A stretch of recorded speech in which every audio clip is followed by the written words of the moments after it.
Halo, assalamualaikum warahmatullahi wabarakatuh. Semangat belajar. Semoga kita semua dalam keadaan sehat ya.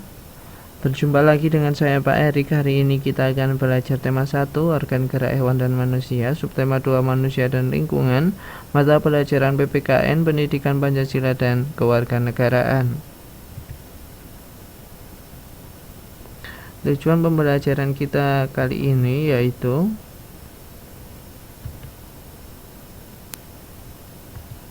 mengetahui nilai-nilai dan penerapan Pancasila dalam kehidupan sehari-hari. Kita langsung ke materi ya, simak baik-baik penjelasannya.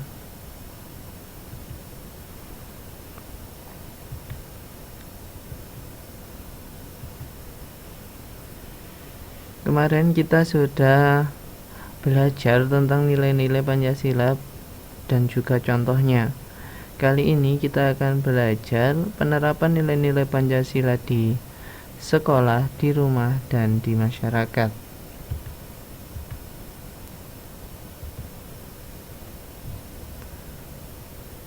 Penerapan nilai-nilai Pancasila di sekolah. Pak Erik sudah memiliki kasus perilaku yang tidak sesuai dengan nilai-nilai Pancasila. Mari kita analisa bersama.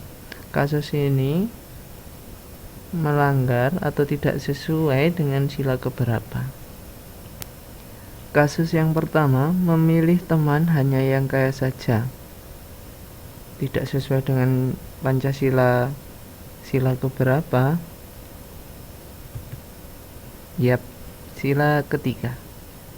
Karena memilih teman hanya yang kaya saja itu sama saja merusak persatuan atau kebersamaan di antara teman.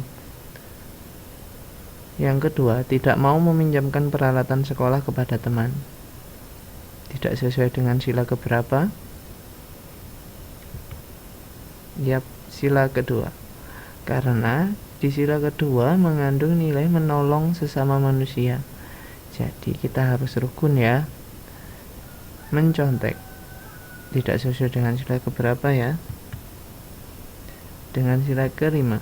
Karena nilai yang terkandung pada sila kelima adalah bersikap adil. Selanjutnya, berkelahi. Tidak sesuai dengan sila keberapa ya? Ya, sila ketiga. Karena berkelahi kan membuat kita tidak rukun dengan antar teman. Tidak mau mengikuti upacara bendera. Tidak sesuai dengan sila keberapa? Ya, sila kelima. Karena sebagai warga negara kita harus mengikuti upacara bendera. Nilai-nilai di Pancasila sila kelima kan mengandung nilai keadilan. Jika semua siswa mengikuti, kita juga harus mengikuti upacara bendera. Mengejek teman, sila keberapa? Yep, sila ketiga. Sudah jelas alasannya. Selanjutnya kita ke penerapan nilai-nilai Pancasila di rumah. Pak Erik juga sudah mempunyai beberapa kasus yang akan kita amati tidak sesuai dengan sila keberapa kasus tersebut. Yang pertama, tidak melaksanakan ibadah sesuai dengan agamanya. Melanggar sila keberapa? Sila pertama, ya betul. Yang kedua, tidak mau berbagi makanan dengan anggota keluarga yang lain. Melanggar sila kedua. Bermalas-malasan? Ya, tidak sesuai dengan nilai Pancasila sila kelima. Kita harus bergotong royong bersama anggota keluarga yang lain. Membantah orang tua, sila keberapa? Tidak sesuai dengan sila keberapa? Ya, sila pertama. Karena orang tua seperti halnya orang yang mendidik kita, melahirkan kita, maka kita harus menghormati apapun perintah yang baik.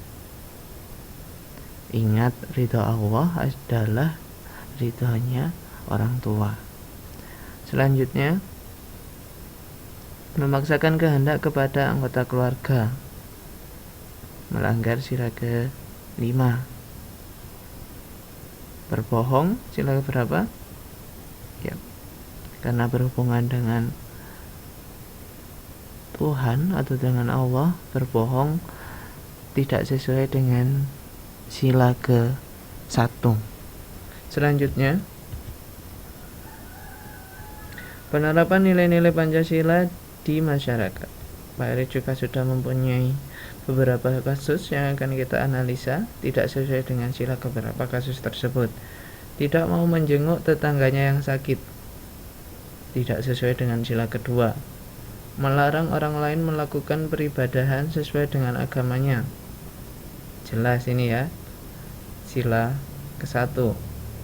Minum minuman keras dan berjudi, melanggar atau tidak sesuai dengan sila ke-1. Tidak mau mengikuti kegiatan kerja bakti, ronda, dan rapat lingkungan. Ini anak-anak juga pasti sudah tahu melanggar sila keberapa? Ke-4. Suka pamer kekayaan, melanggar sila keberapa? Ke-2. Mencuri, tidak sesuai dengan sila ke-1. Menganiaya teman, tidak sesuai dengan sila ke-2. Melakukan kekerasan, tidak sesuai dengan sila keberapa? Ke-2 juga. Ya, intinya sekali lagi, pada sila pertama berhubungan dengan beribadah sesuai agama masing-masing. Jika sila kedua menolong sesama manusia, sila ketiga cinta tanah air Indonesia, sila keempat senang bermusyawarah, dan sila kelima bersikap adil dan hemat. Oke. Banyak faktor yang membuat bangsa Indonesia menjadi sebuah bangsa yang besar. Banyak faktor pula yang menjadikan kita semakin bangga menjadi warga Indonesia. Faktor-faktor tersebut antara lain nilai-nilai luhur yang hidup di tengah masyarakat, wilayahnya yang luas dan berupa kepulauan, letak geografis dan strategisnya, besarnya jumlah penduduk, beragamnya suku, agama, ras, dan golongan, beragamnya budaya, sosial, dan ekonomi. Walaupun berbeda, kita tetap bersaudara. Ingat semboyan kita, Bhinneka Tunggal Ika. Kesimpulan kita pada pembelajaran kita kali ini, nilai yang terkandung dalam Pancasila. Pertama, beribadah sesuai agama masing-masing, menolong sesama manusia, cinta tanah air Indonesia, senang bermusyawarah, bersikap adil dan hemat. Untuk soal evaluasi akan Pak Heri kirim di grup kelas 5, dan semoga apa yang kita pelajari pada pertemuan kita kali ini bisa bermanfaat dan tetap semangat belajar. Terima kasih. Pak Heri akhiri. Wassalamualaikum warahmatullahi wabarakatuh.